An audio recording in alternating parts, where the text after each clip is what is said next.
Hello, this is the RPG Pundit, final boss and internet shitlords.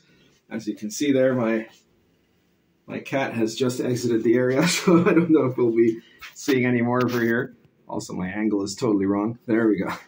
This might be a tricky video. There's some construction going on next door. I hope the noise doesn't end up disrupting things. But anyways, I have heard what many of you have said. For those of you who don't follow my community posts, you really should. You should check them out because there's tons of great stuff there. Lots of pictures of Meatball, lots of details about my products and stuff I'm doing. And in a recent one, the latest one actually, I think, I had posted about how I just suddenly had my Star Adventurer campaign end unexpectedly. And just a sec here, got a cat issue. There we go. She was trying to sit on my pipe. Okay, so my Star Adventure campaign, which was a Star Wars campaign, actually, it ended unexpectedly as I was, this is the thing, right? I run sandbox type campaigns. And now some of them have like events that happen, things that happen that are like the seeds of adventures that may or may not be followed along with. But, you know, the freedom is in the hands of the players. I've recently actually had 2 campaigns come to unexpected ends. And I want to talk today about what those ends would, you know, how you should deal with those kind of situations. So, you know, what to do if your campaign ends unexpectedly, because I think there are different ways that these campaigns can end. You know, like obviously one thing happens if like everybody's just sick of it and it just peters out, right? Another thing is if, let's say, there's a fight between players and DM or players and players and the group falls apart, right? And there's very little you can do about that. So my other campaign, my other campaign that recently ended here was my Lion and Dragon campaign that had been set in the Arthurian period. And this campaign we played for, I think it has to be 5 years or more. I'm not sure exactly when it was, but it was like from before, it started well before COVID. So, you know, I've got to ask the person who plays Sammy the Cleric in my DCC campaign, in my Last Sun campaign, was originally in that group before they moved out to Spain. So it was sometime then. It was that far back. I don't know, 5, 6 years maybe even. I don't know how far back that was. Certainly 2019 at the very, very earliest. And this time it died out because another one of our players was moving to Europe. Frequent problem in this country, right? It's like young people looking for opportunities, many of whom have either Spanish or Italian citizenship by, you know, descent. And then they move out. You know, they can leave the country. And at that point, we had too small a group left. And we had, the characters had been going on for so long. The development of the group, the party dynamic. You see, when a group plays for more than 2 years or so, they start to develop a particular dynamic as those characters come alive and as they grow. And of course, they also go up in level, right? Which means that they're going to have, you know, it's going to be a higher level campaign. And there's a lot of complexities to that. And eventually, it'll mean that it's not as easy. Any time past the 2-year mark, and increasingly so the further you go, it's generally not as easy to integrate smoothly into the campaign. There can be exceptions. You know, we've had people, because it was kind of an open-ended campaign of anybody can come whenever they feel like it and whatever from the beginning. My Last Sun campaign had been running for 11 years now, and there's still people that joined the game. There are still relatively new people every once in a while that come into the game rather than the guys from the old standard, right? But that's because it was set up from the beginning to be a less onerous campaign. So in that case, with the Lion and Dragon game that ended, we knew this in advance. It wasn't a surprise. The guy told us he was moving, he was leaving the country. I talked about it with the other people. They decided that we weren't going to keep going. And so what we did there is we were able to provide an end for the campaign. We skipped ahead several years in the timeline and chose a fairly epic adventure. And it turned out like as great as you could imagine for like a final adventure. It wasn't, we hadn't planned to stop there, but because we knew that the stop was coming, we were able to accommodate it. Now, what happened with Star Adventurer, that turned out to be quite different. Yeah, Star Adventurer, that campaign was a Star Wars campaign. It was the original Star Adventure campaign. It's the one that I came up with when I wrote the rules, right? And so this has been around for several years too. It's got to be more than 3 also, because we were playing it since before COVID. My Star Adventure game, as you can see, for those of you who haven't been aware of it, is a very thin rule set, and it has only about like 32 pages, but it's a complete rule set for space opera play in the OSR style.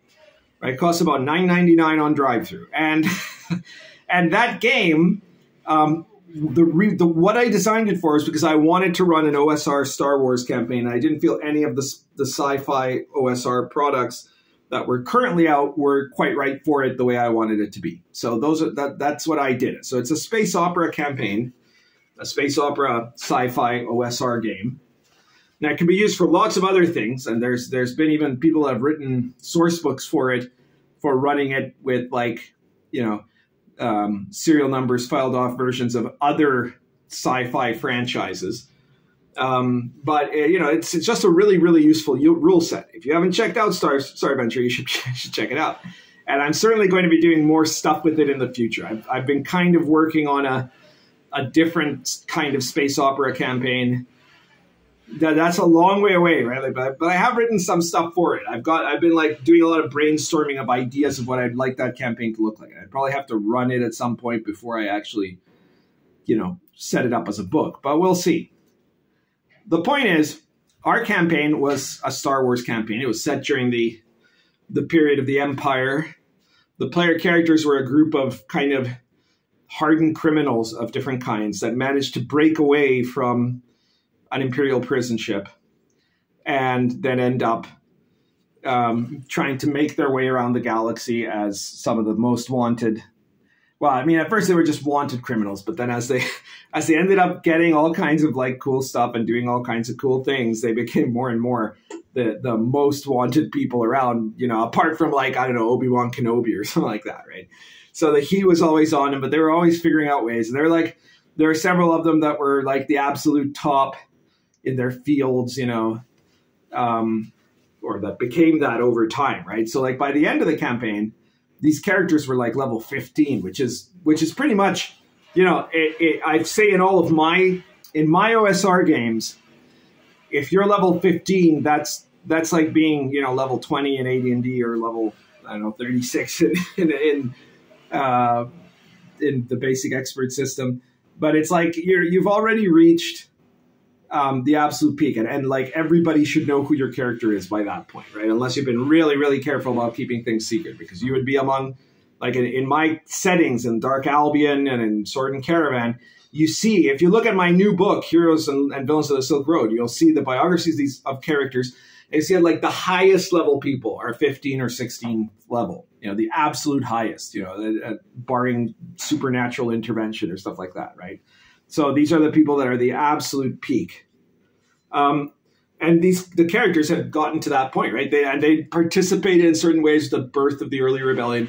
The whole game was very open-ended. Like I didn't know if they were going to end up becoming rebels or if they were going to continue to be criminals or if they would like try to, you know, turn back to the Empire. I left it very open-ended all on purpose.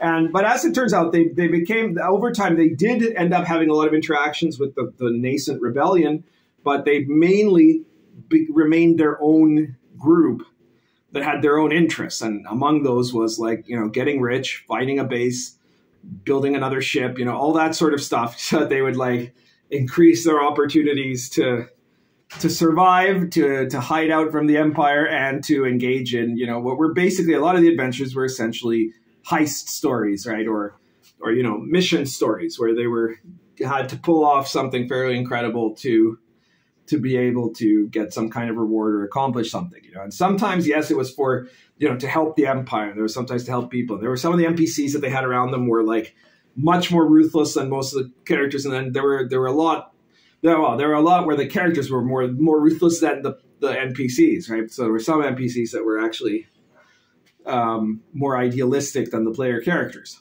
It was a very, very interesting campaign.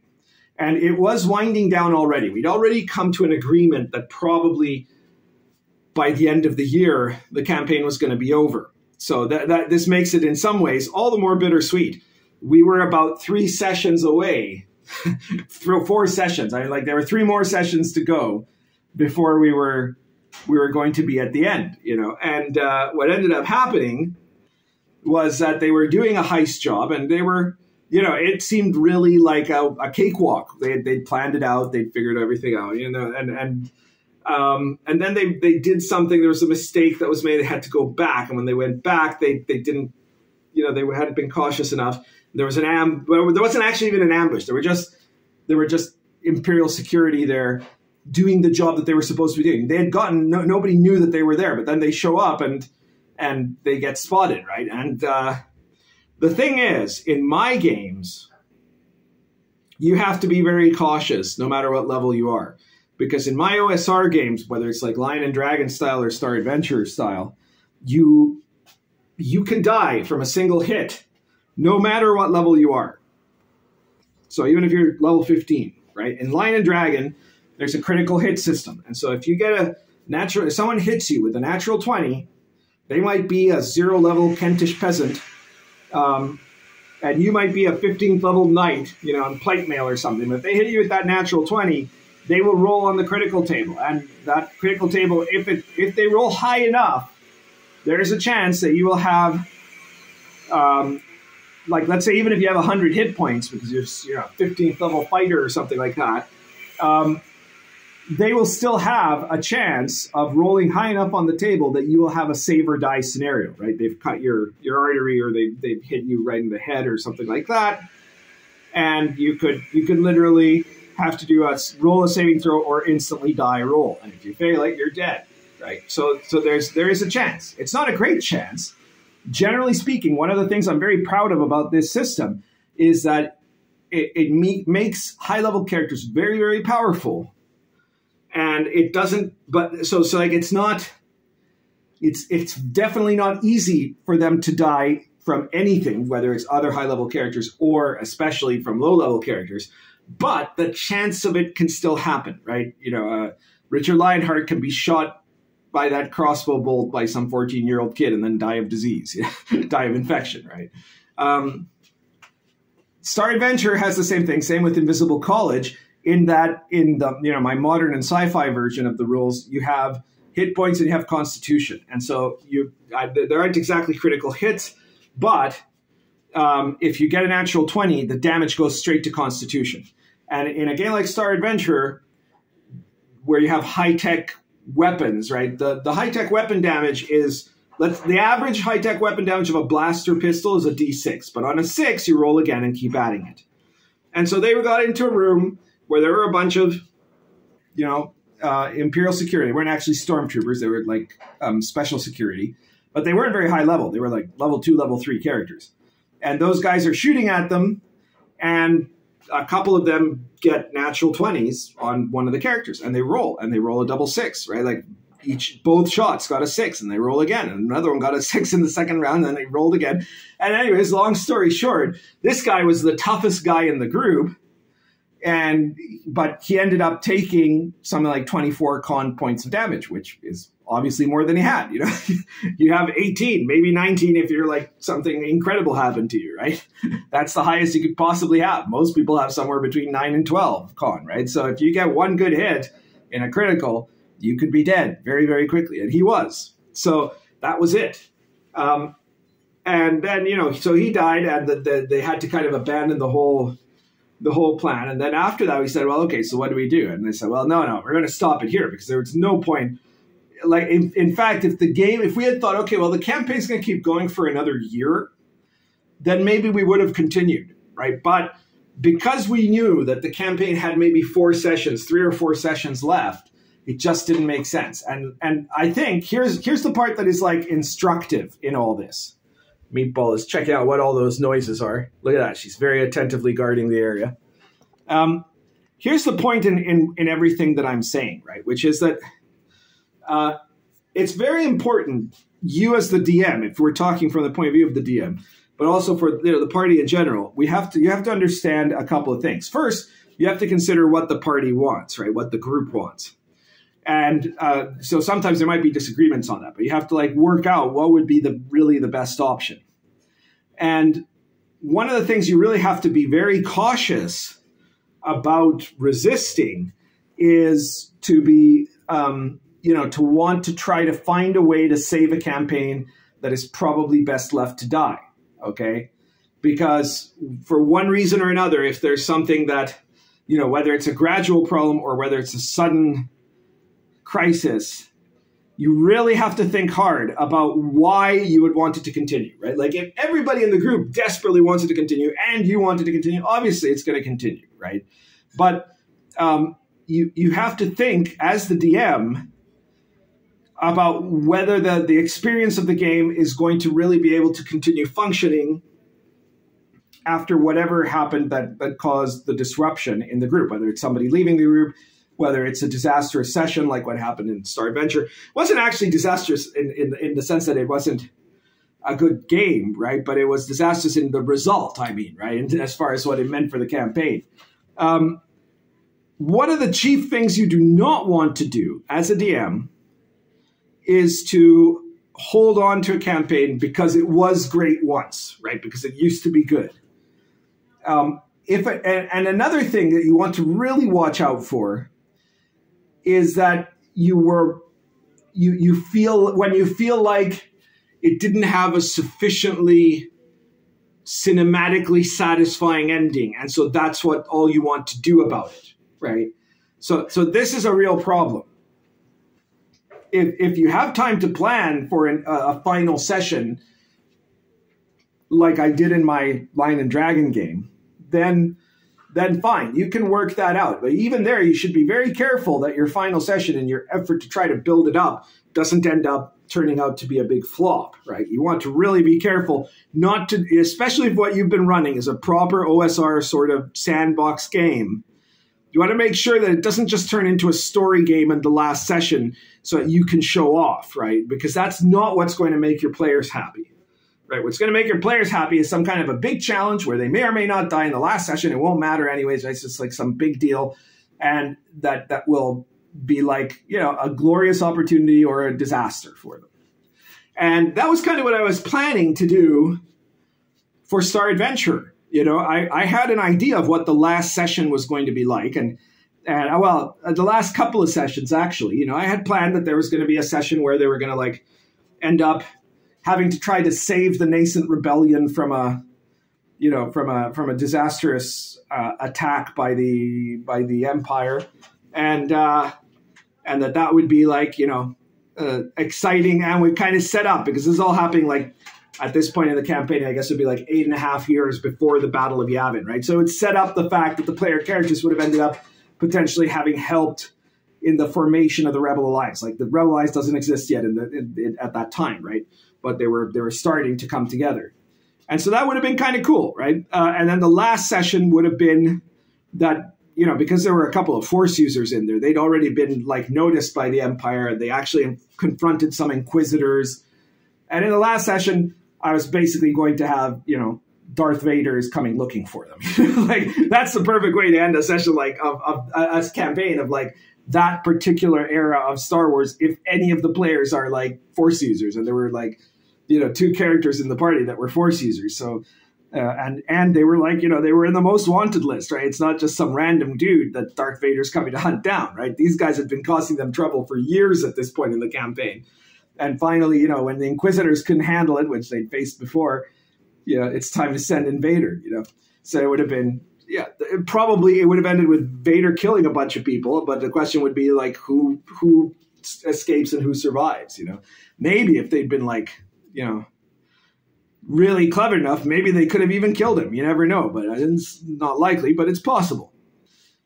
Again, because of the Star Adventure rules, right? If you get a good critical, maybe you make it, But anyways, I was not going to, and this is the thing, what you could be tempted to do, for example, in this scenario, where you have instead of those kind of exciting final sessions, you have a session that wasn't meant to be the final session, where what it was a relatively ordinary heist, one of the key player characters dies. You might be very tempted to say, okay, well, that didn't happen, right? Or to come up with some way that he just comes back because, right? Or to try to figure out some way around this, right? And gamify it into a way that you can still get to that big, exciting finale. I would very strongly urge against that. If your game is such that you like, because of your story interest or your storyteller interests, or just your sense of satisfaction, because maybe you don't mean to do like a really heavy-handed, I'm writing my fantasy novel style adventure where you're just pulling the players by the nose to whatever, right? But you're still trying to have a big finish, right? A big satisfying finish. And the problem is, in some campaigns, that just can't happen. It's like golf. It's like fishing, right? RPG gaming is not like a movie or a novel. RPG is like golf. It's like fishing. It's like baseball. And it's also like history. History doesn't always end with the exciting, in an exciting way for everybody. There's as the whole story is still going to be interesting. And that's the important part, right? But you don't get, in most cases of history, you don't get the hero ending up, satisfyingly winning the day and everything else turns out great. And then he ends up getting a peaceful reign and dies in his sleep or something. That's unusual. More likely you get what happened to poor Richard the Lionheart. Some kid barely into puberty shoots him with a crossbow bolt, and that's the end of him prematurely. That's much more realistic. And so you have to kind of accept those things, because if you try to impose these things, you're going to get very likely to get a result that is going to still end up being disappointing. And now you've disappointed things in other ways, because you've also told your players basically that you're willing to manipulate the world just to try to get your own way in terms of a satisfying end to a campaign. Okay? So I would not recommend that. I would say, you've got to know when you've lost the game, right? That's it. That's it. It ended, and be happy about it. Reminisce on all the great things. My Star Adventure campaign was incredible. It lasted for years. It played really, really well. It was super exciting. Same thing with my Lion and Dragon campaign. Now, we've finished that campaign and the Lion and Dragon campaign, and now we're starting a little mini campaign of the Tonnisborg dungeon. We're going to have, using the original old school rules in the Tonnisborg book, we're going to have a party explore the dungeon until they reach to the great treasure in the final level, or until they all die, or until everybody gets bored. Whichever one of those three happens first. It should be, by my standards, a short campaign, which means it'll probably last anywhere between, well, I guess one session. But my realistic projection is anywhere between, let's say, 6 months and a year, right? Maybe. That's a very short campaign by my standard. And as far as Star Adventure, that one, that slot is going to be filled up by my first non-playtest Baptism of Fire campaign for my upcoming book. So maybe I'll be telling you guys stories about that too. Anyways, I hope you found this interesting. I hope you consider this in terms of your own games. What happens when you run into these scenarios of unexpected campaign collapse? There are sometimes ways that it's smart to recover them, sometimes ways that you can't recover them, that it's just not possible. But the main thing to keep in mind there is what's the real motivation for why you would want to try to save it, and the way that you're going to save it. Is it worth the cost? Sometimes it's better to just start again. That's everything for today. Meatball saying goodbye there. Well, no, actually, Meatball's just licking herself. Currently smoking. This is Lorenzetti Oversized plus Argento Root. There's Meatball. Still scratching herself. Take care, everyone.